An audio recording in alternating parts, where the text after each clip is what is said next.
Hello and welcome to the 2024 Mendocino County Point-in-Time Count training. Thank you for joining us in this important effort to improve the understanding of homelessness in your county. This training is focused on the count and survey portion, which will take place on January 24th. We will share additional details regarding the purpose and methodology as this training continues. In this training, we will cover the following: the purpose of the point-in-time count, the definition of homelessness used for the count, how to conduct the count, and reminders and next steps. There are several reasons why a point-in-time count is conducted. The U.S. Department of Housing and Urban Development, or HUD, requires all communities that receive federal funding for homeless services to conduct a point-in-time or PIT count of all persons experiencing homelessness during the last 10 days of January. Counts of people who are unsheltered, meaning living outdoors, in vehicles, tents, or other similar locations neither intended or fit for human habitation, are currently required every other year. In addition to meeting federal requirements, the point-in-time count provides valuable data for community understanding of homelessness. Data on the extent, prevalence, and reasons for homelessness is also invaluable for local planning efforts and community understanding. This figure shows the different components that the count includes to make sure all people experiencing homelessness are represented in the count. You will be participating in the street count and survey, which is highlighted in the middle box on the slide. The street count is a count of people who are currently unsheltered and will take place during the early morning hours on January 24th, before people begin moving through their day and before people staying in shelters leave the facility.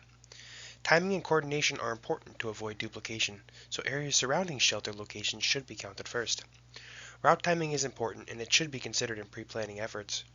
Rural regions and non-shelter areas may also be subject to special arrangements. We will discuss how your team should prioritize counting locations within your assigned count area, such as shelters, later in this presentation. The other components include the shelter count, the youth count, and the post-count survey. The shelter count collects information on the number of people staying in shelter programs across the county. The youth count focuses on counting unaccompanied young people under the age of 25 and is typically done around 3 p.m. to 7 p.m. This is not available for general community participation at this time. The post-count survey is typically conducted in conjunction with the street count. The survey portion provides us with a more detailed understanding of the homeless experience and the diversity of the population and its characteristics throughout the region, including information on veterans, families with children, and people experiencing long-term homelessness. We have made changes that are designed to ensure the safety of all participants in the count.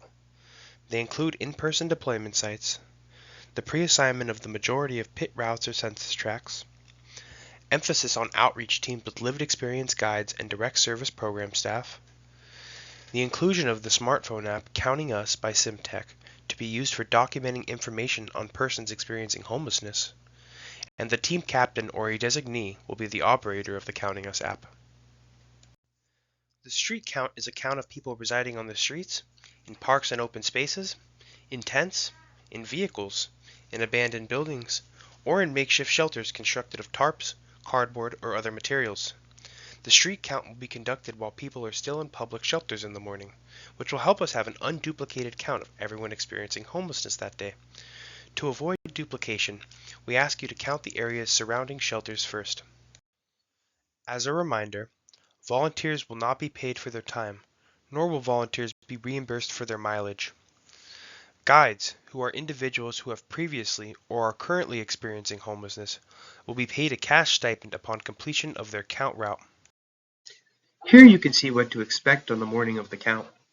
Guides and volunteers will arrive at 5 a.m., and the goal is to have you out the door and in the field as soon as possible so that your team has adequate time to cover your route. You will first access the Pit Count survey on the Counting Us app. You will be asked to log in and register for the count. You will receive a setup key via email prior to the count. We expect all teams to finish their routes by 9 a.m. Please call us if you think you need to be out any later than 9 a.m. or if you need additional help to complete your assignment. We strongly encourage you to conduct as thorough of a count of your assigned maps as you can. There are two different types of participants on each team during the general street count: volunteers and guides. This slide outlines the differences between guides and volunteers. A guide is an individual who has previously or is currently experiencing homelessness and uses their knowledge to identify individuals experiencing homelessness during the general street count. They will guide their team towards locations in their assigned count area where individuals experiencing homelessness are likely to be seen, and will help distinguish between safe and potentially dangerous situations. Guides are compensated for their time and contributions to the count in the form of a $20 per hour cash stipend. A volunteer will provide consultation and support in team decisions. They will be in charge of transporting their count team through their assignment and will help ensure that full coverage of the map is achieved and communicate with pit count organizers as needed. Please note that volunteers are not paid for their participation in the count, nor do they receive gas or mileage reimbursements.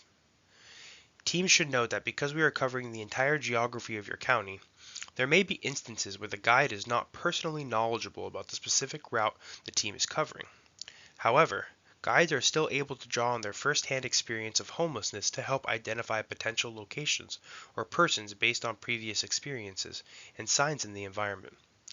If a team is confused on whether or not a person should be included in the count, we ask them to collaborate within their team and make an informed decision.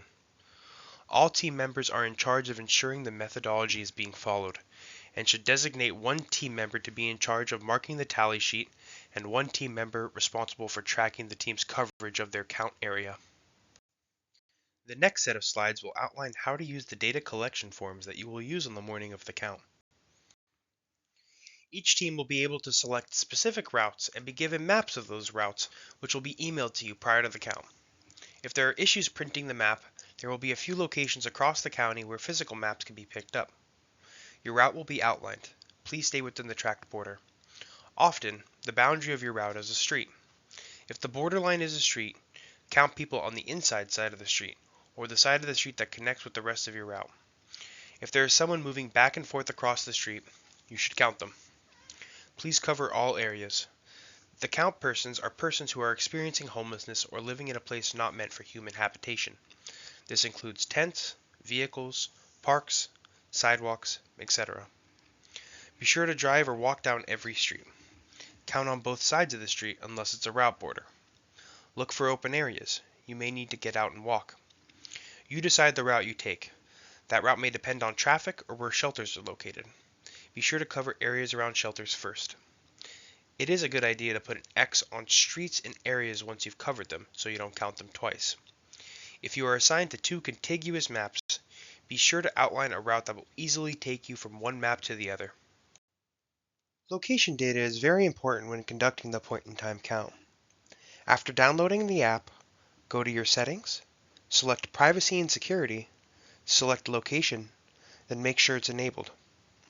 After that, you'll go to your settings, scroll down to Counting Us, select Location, and then select Allow while using app. On an Android, go to your settings, select Personal, select Location, then press On. When you first open the observation form, you will be asked to register for an account. The app will ask you for your name, your email, which will become your username, your cell phone number, and a password. If you signed up for the count via the registration portal, you already have an account. In that case, you would log in using the same information you used in the volunteer registration portal. After logging in, select the Choose Count button, then press Join the Count. From there, you will type in your setup key, which will be emailed to you prior to the count. For the purposes of this training, please type in Demo. This will allow you to get into the app and become acquainted with the features. You will need to change your setup key on the morning of the count. After typing in Mendocino 24, which is the setup key, you'll go ahead and press Get Started. From there, you will be brought to a page that allows you to select the type of survey you wish to conduct. For the purposes of the count, you will be primarily using the Unsheltered Survey and the Observation Tally. Please view the SimTech Counting Us instructional video for further information on how to operate the Counting Us app. The link is located in the description of this video. Listed here are some ways to identify vehicles that are housing individuals. We want to maintain a respectful distance, so please do not walk up and look inside the vehicle, knock on vehicle doors or windows, or shine flashlights into the vehicle. Instead, here are some signs to look for that can indicate whether somebody is living in the vehicle or not. A vehicle with windows that are fogged, partially open, or blocked. Electrical connections or generators. Screens or window coverings. Items inside and outside of the vehicle, including household items, bags, clothing, etc. Sounds of music or talking coming from inside the vehicle, or that the vehicle is in a known safe parking location, which may be designated on your map. Now that you understand how entries are made within Counting Us, we highly recommend testing the application while out and about prior to the count. Location data is critical, so please make sure that your location settings are enabled within the settings on your mobile device. Feel free to submit your entries as well, as all entries prior to count day will be removed. Safety is a top priority while out in the field. Please take note of the following items when you are out conducting the count. Please be safe and do not take any risks. Do not take photos while out in the field to protect the privacy of those being counted. Please keep all locations and information confidential and do not discuss them after the count in social media or other public forums. Stay with your teammates, be respectful of those you are counting, and if you have any questions or problems, call your deployment center captain. Once again, safety comes first for all count participants. If an area seems too unsafe to cover, do not enter it. Mark the area on your map to show your deployment center captain when you return. Some of these areas will have special teams to cover them. If you have a true emergency, please call 911 and then notify your deployment center captain when appropriate. We will review the safety and confidentiality protocols again on the day of the count. Here are a few tips on how to prepare for the count. Wear comfortable shoes and clothing. Dress warmly. Wear a jacket, sweatshirt, raincoat, gloves, hat, etc. It's the wintertime. Bring a car if possible. Bring a fully charged cell phone. Bring a flashlight. The count will happen rain, snow, or shine, so be sure to bring an umbrella or cold weather gear if necessary. And of course, be sure to get plenty of rest the night before. We will be in touch with you regarding any specific deployment location information, as well as reminders as we approach the day of the count.